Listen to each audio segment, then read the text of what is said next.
सबको जय मसीह की। मैं जसपाल एक बार फिर परमेश्वर का वचन लेकर आप लोगों के सामने उपस्थित हूँ।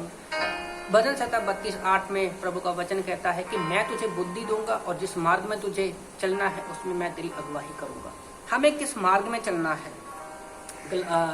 परमेश्वर के दिखाए मार्ग में चलना है।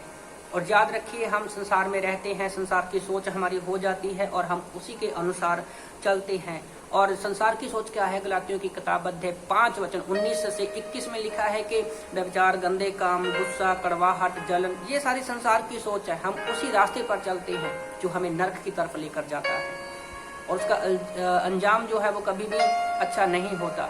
पर याद रखो, हमें विश्वासी जीवन में पवित्र आत्मा की अगुवाई की जरूरत है। और गलातियों की किताब अध्याय 5:17 में शरीर जो है आत्मा को वो विरोध करता है। तो किस मार्ग पर हमें चलना है, ये इंपॉर्टेंट है। भजन संहिता 32:9 के अनुसार हमें घोड़े और खच्चर की तरह बेलगाम हमारा विश्वासी जीवन नहीं है। उनको नहीं पता कि हमें किस रास्ते पर जाना है।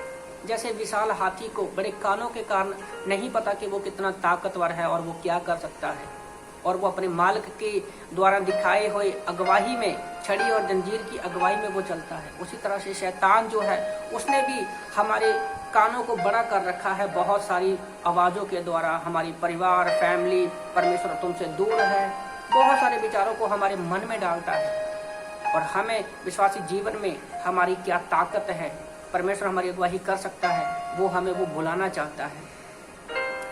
तो परमेश्वर हमेशा कृपा दृष्टि हमारे ऊपर रखता है अगुवाई करने के लिए। भजन संहिता 25:8 में लिखा है, यहोवा भला और सीधा है, पापियों को वो अपना मार्ग दिखाता है।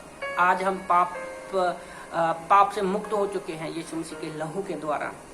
और वो क्योंकि वो हमारी अगुवाई क्यों करता है? क्योंकि वो भला है और वो सीधा है। उसमें कोई भी कपट नहीं है, जैसे संसार में कपट है। यीशु मसीह की अगुवाई में कोई कपटीपन नहीं है। जैसे हम देखते हैं कि जब एक नया शिशु पैदा होता है तो पिता को एक आनंद, अलग ही आनंद होता है, और हमेशा वो उसकी अगुवाई के लिए, अपने बेटे की, अपने बच्चे की अगुवाई के लिए वो हमेशा तैयार रहता है। और एक बच्चा भी अपना हाथ पिता की तरफ बढ़ाता है ताकि वो अगुवाई कर सके। तो हमें भी अपना हाथ परमेश्वर के हाथ में देना है, क्योंकि परमेश्वर हमारी अगुवाई करेगा। हम जानते हैं कि जब परमेश्वर हमारी अगुवाई करता है तो क्या होता है। याद रखो, अगर हमारा भरोसा परमेश्वर के ऊपर नहीं है तो पिता परमेश्वर भी हमारी अगुवाई नहीं कर सकेगा, यीशु भी हमारी अगुवाई नहीं कर सकेगा। मैं आपको एग्जांपल देना चाहता हूँ कि एक बार एक पत्नी ने हाईवे को पार करने से पहले अपने पति के हाथ में हाथ दे दिया और आंखों को बंद कर लिया। रोड क्रॉस करने के बाद पति के बोलने से पहले ही पत्नी ने कहा, मुझे तुम पर विश्वास है, मुझे आप पर विश्वास है कि आप मेरी अगुवाई अच्छे से करोगे। आज हम कलीसिया परमेश्वर की पत्नी हैं और हमारा विश्वास भी उस पत्नी की तरह होना चाहिए कि यीशु मसीह हमारा पति है और वो हमारी अगुवाई करता है। बाइबल में बहुत सारी एग्जाम्पलें हमारे सामने पड़ी हैं कि कैसे कैसे परमेश्वर ने लोगों की अगुवाई की और उनको सक्सेस किया। तो आज हमारे विश्वासी जीवन में भी हमें विश्वास करने की जरूरत है। परमेश्वर को हर एक एरिया में अगुवाई करने दीजिए। कोई भी क्षेत्र हमें शैतान को मौका नहीं देना है। याद रखो, उत्पत्ति 12 में हम देखते हैं कि अब्राहम विश्वास के द्वारा ही विश्वास का पिता ठहरा। परमेश्वर ने उसकी अगुवाई की। उत्पत्ति 28:15 में परमेश्वर ने याकूब को भी वादा किया कि मैं तेरी अगुवाई करूंगा हर एक क्षेत्र में। उसी तरह से परमेश्वर आज हमें विश्वासी जीवन में भी हमारी अगुवाई करता है कि मैं तुम्हारी अगुवाई करूंगा। और याद रखिए, मत्ती की किताब अध्याय 11:28 के अनुसार प्रभु हमारे बोझ में हमारी अगुवाई करना चाहता है। पहला पतरस 5:7 के अनुसार परमेश्वर हमारी चिंताओं में हमारी अगुवाई करना चाहता है। पतरस को मछलियां नहीं मिल रही थी, पर जब यीशु मसीह ने उसकी अगुवाई किया तो उसको मछलियां मिल गई।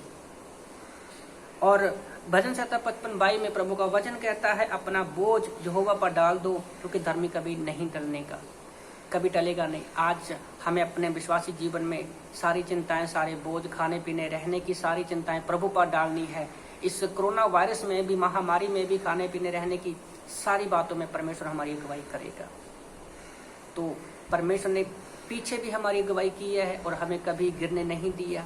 आगे भी परमेश्वर हमारी अगुवाई करेगा और कभी गिरने नहीं देगा, क्योंकि परमेश्वर हमारी अगुवाई करता है। आमीन।